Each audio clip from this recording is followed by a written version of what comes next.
রামনবমীর শেষ মুহূর্তের প্রস্তুতি উত্তেজনা তুঙ্গে। কলকাতায় রামনবমী নিয়ে উত্তেজনা চোখে পড়ার মতো। দেখুন,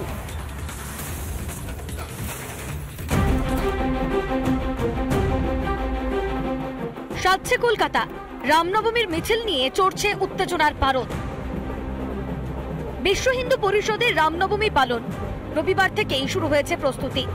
সাইকেল র্যালির মাধ্যমে উৎসবের সূচনা। রামনবমীর মিছিল থেকে বাংলাদেশের হিন্দুদের পাশে থাকার বার্তা হিন্দু সেবা দলের। চিন্ময় কৃষ্ণ প্রভুর ছবি থাকবে সেই শোভাযাত্রায়। উত্তর দমদমে 7 ফুটের শ্রীরামের মূর্তির শেষ মুহূর্তের প্রস্তুতি। এই মূর্তিতেই পুজো হবে রবিবার। মূর্তিকে সামনে রেখেই হবে শোভাযাত্রা। রামনবমী নিয়ে গিরিশ পার্কের রাম মন্দিরের প্রস্তুতি শুরু। হিন্দুরা সনাতনীরা বিশাল শোভাযাত্রায় পা মেলাতে চলেছেন, আর তার ছোট্ট একটা প্রস্তুতি পর্ব আমরা এই মুহূর্তে দেখব দমদম পার্কে। একদম যে এলাকায়, সেই এলাকা থেকে এই ছবিটা, যেখানে কর্মীরা এই মুহূর্তে ফ্ল্যাগ বাজছে, প্রচুর পাইপ নিয়ে আসা হয়েছে। যে বাইক র্যালিতে তারা বেরোবেন, যেটা নিউ টাউন থেকে বেরোবে, নিউ টাউনের রাম মন্দির থেকে, সেই প্রস্তুতির ছবিটা আমরা এই মুহূর্তে দেখছি। লেক টাউন জুড়ে রামনবমীর প্রস্তুতি। যে হিন্দু সমাজ এগিয়ে আসছে, তারা একত্রিত হচ্ছে। এইভাবে ব্যানার, পোস্টার এইভাবে ফেলে দিয়ে তাদেরকে আর আটকানো যাবে না। তারা একত্রিত হবে এবং তারা একত্রিত হয়ে তারা কার্যক্রম নেবে। অতএব আগামী দিনে তারাও তাদের ভুল বুঝতে পারবে, তারাও আমাদের সাথে হাত মেলাবে, হাতে মিলিয়ে একসঙ্গে তারা কাজ করবে। সে তো পুলিশকে সক্রিয় থাকতেই হবে, তার কারণ পুলিশ চাইছে বিভিন্ন রকমের লুপহোলস বের করে, বিভিন্ন রকমের কায়দা কানুন করে যাতে রামনবমীর মিছিলগুলোকে বন্ধ করা যায়। অলরেডি একটা বন্ধ করতে চেয়েছিল হাওড়া রঞ্জনী সেনা, তবে কোর্টে গিয়ে ফিরে এসেছে। সেখানে কোর্ট বলে দিয়েছে যে না, বন্ধ করা যাবে না।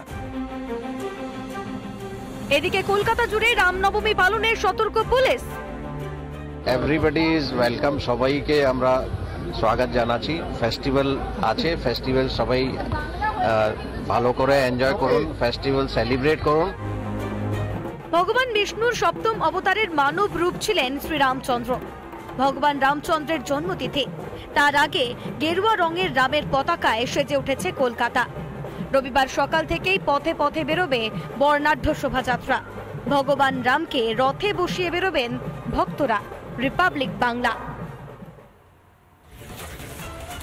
নদিয়ার রানাঘাট, সেখান থেকে হিন্দু জনতাকে জাগিয়ে তোলার আহ্বান রাজ্যের বিরোধী দলনেতা শুভেন্দু অধিকারীর। এবং তিনি বলেন, শনিবার থেকে টানা 7 দিন রামনবমী উপলক্ষে বিভিন্ন জায়গায় নানা কর্মসূচিতে উপস্থিত থাকবেন তিনি। এখানেই শেষ নয়, অন্যদিকে পশ্চিম মেদিনীপুরের বেলদায় দিলীপ ঘোষ, তিনিও রামনবমী উপলক্ষে হাঁটলেন শোভাযাত্রায়।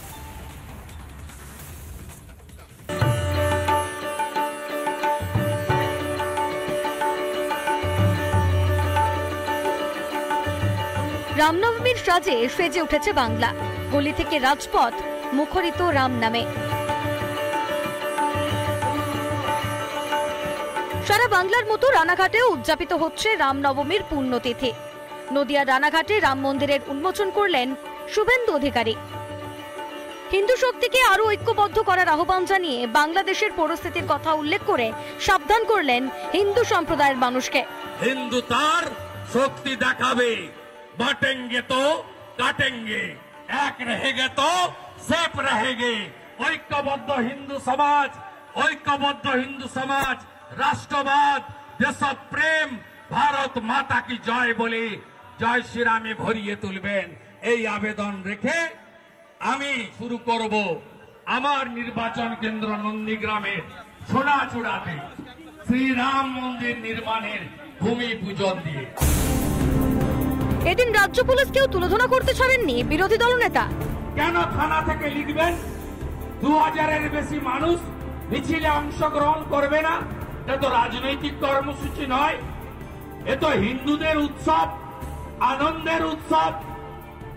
তারা জয় শ্রীরামের ধ্বনি দেবেন।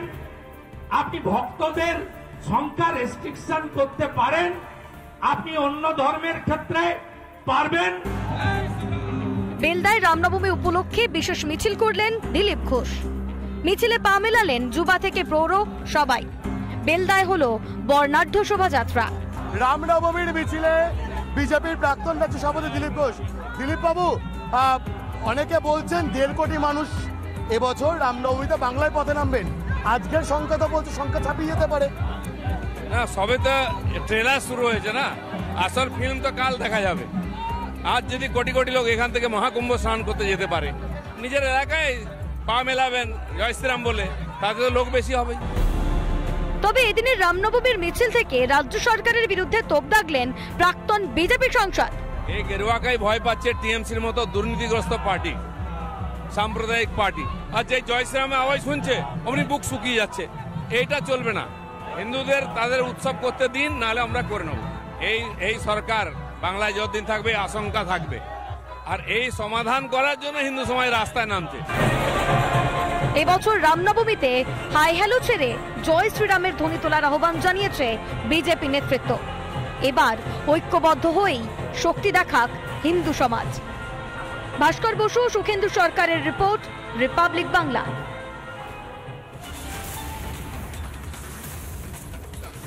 সিসি ক্যামেরা থেকে ড্রোন, 29 জন আইপিএস কে বিশেষ পোস্টিং, আত্মরক্ষার সাজে সজ্জিত এ রাজ্যের পুলিশ। রামনবমী নিয়ে অতি সক্রিয়তা পুলিশের মধ্যে।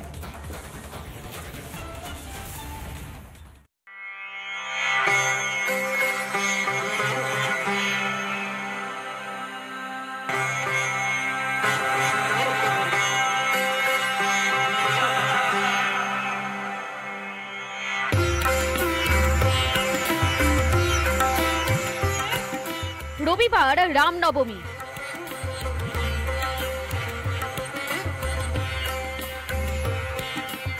দিকে দিকে উৎসবের মেজাজ।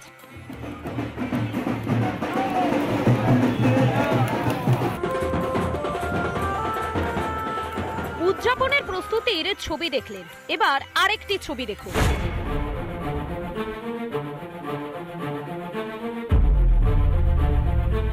দেখলেন কিভাবে কার্যত রণসাজে সজ্জিত হয়ে টহলরত মমতার পুলিশ। কেন, যুদ্ধ হবে নাকি? কি ভাবছেন, ভোটের ডিউটি? আরে না না, ওসব কিছুই না। রবিবার যে রামনবমী, তারই নিরাপত্তায় যত আয়োজন। 10টি জায়গায় 29 জন আইপিএস অফিসার, তারা কিন্তু ডিপ্লয়মেন্ট থাকবে তাদের, এবং তারই সঙ্গে রাজ্য পুলিশের 1600 বাহিনী মোতায়েন থাকবে এই মিছিলকে নিরাপত্তা দেওয়ার জন্য। কোনো লোকের কোনো রকম কোনো অসুবিধা না হয়, এটা সবাইকে দেখতে হবে 1 নম্বর। 2 নম্বর হচ্ছে মাননীয় হাইকোর্ট কলকাতা, ওনারা অনেক ডাইরেকশন দিয়েছেন, এনিবডি হু ভায়োলেটস, যদি ওটা না মানে তাহলে আইন হিসাবে ব্যবস্থা নেওয়া হবে। প্রচুর ফোর্স থাকবে, more than sufficient force will be there. ছোট বড় মিলিয়ে কলকাতার 50টিরও বেশি মিছিল বেরোবে। এর মধ্যে বড় মিছিল 6টি। একটি মিছিল শুরু হবে বাগবাজার ব্রিজের নিচ থেকে, তারপর কাশীপুর রোড, চিতপুর রোড, সিথির মোড় যাবে মিছিল। সেখান থেকে বিটি রোড, চিড়িয়া মোড় হয়ে শেষ হবে সর্বমঙ্গলা মন্দির। আরেকটি মিছিল রামলীলা ময়দান থেকে ট্যাংরা চীনাপাড়া পর্যন্ত যাবে। অন্য একটি মিছিল শিয়ালদা থেকে গোবিন্দ ফুটিক রোড এগোবে। এই মিছিলটি যাবে ট্যাংরা সংকটমোচন হনুমান মন্দির। বড়বাজার থেকে শুরু হবে আরও একটি মিছিল। সেই মিছিল Ganesh talkies, Kalakar street, MG road হয়ে এগোবে। তারপর স্ট্যান্ড রোড হয়ে যাবে ভূতনাথ মন্দিরে। তারপর একটি মিছিল শুরু হবে খিদিরপুর থেকে। Remount road crossing, Bhukailash road হয়ে মিছিল শেষ হবে বাবুবাজারে। পাশাপাশি 55 গ্রাম থেকেও একটি মিছিল শুরু হবে, যা মিশবে আরও একটি মিছিলে। সেই মিছিল বন্ডেল রোড, ধানকল মোড়, বেদিয়াডাঙ্গা হয়ে যাবে। প্রায় 2.5 কিলোমিটার পথ ঘুরে মিছিল যাবে কসবার কলোনি বাজার এলাকায়। কলকাতার এই 6টি বড় মিছিলের জন্য বিশেষ ব্যবস্থা থাকছে পুলিশের। থাকবেন 6 জন অ্যাডিশনাল সিপি পদমর্যাদার অফিসার, থাকবেন 6 জন জয়েন্ট সিপিও, ডেপুটি কমিশনারদেরও বিশেষ দায়িত্ব। শহর জুড়ে মোতায়েন থাকবে 6000 পুলিশ কর্মী, এর মধ্যে 2000 ট্রাফিক পুলিশ। বড় মিছিলগুলিতে চলবে ড্রোনের মাধ্যমে নজরদারি। ছোট মাঝারি মিছিলেও থাকবে পুলিশের এসকর্ট। এসকর্টে থাকা পুলিশ অফিসারদের বডি ক্যামেরাতেও নজরদারি। এছাড়াও টহল দেবে কিউআরটি, পিসিআর ভ্যান। এদিকে রবিবার বেলা 12টা থেকে মাঝরাত পর্যন্ত পণ্যবাহী গাড়ি চলাচল বন্ধ থাকবে শহরে। কলকাতার পাশাপাশি রাজ্যের নানান প্রান্তে বের হবে রামনবমীর মিছিল। এই সব মিছিল ঘিরে এবারে অতি সতর্ক রাজ্য প্রশাসন। হাওড়া হোক কিংবা পুরুলিয়া, সর্বত্র পুলিশের প্রস্তুতির একই রকম ছবি। এই মিছিলে কোনো রকম ভাবেই কোনো ডিজে বা বাইক ব্যবহার করা যাবে না। সে তো পুলিশকে সক্রিয় থাকতেই হবে, তার কারণ পুলিশ চাইছে বিভিন্ন রকমের লুপহোলস বের করে, বিভিন্ন রকম কায়দা কানুন করে যাতে রামনবমীর মিছিলগুলোকে বন্ধ করা যায়। অলরেডি একটা বন্ধ করতে চেয়েছিল হাওড়া রঞ্জনী সেনা, তবে কোর্টে গিয়ে ফিরে এসেছে, সেখানে কোর্ট বলে দিয়েছে যে না, বন্ধ করা যাবে না। এভাবেই রামনবমীর আগে পুলিশের অতি সক্রিয়তা উৎসব নাকি যুদ্ধের প্রস্তুতি, বুঝবে কার সাধ্যি। সৈকত পল ও তুলিকা রায়ের রিপোর্ট, রিপাবলিক বাংলা।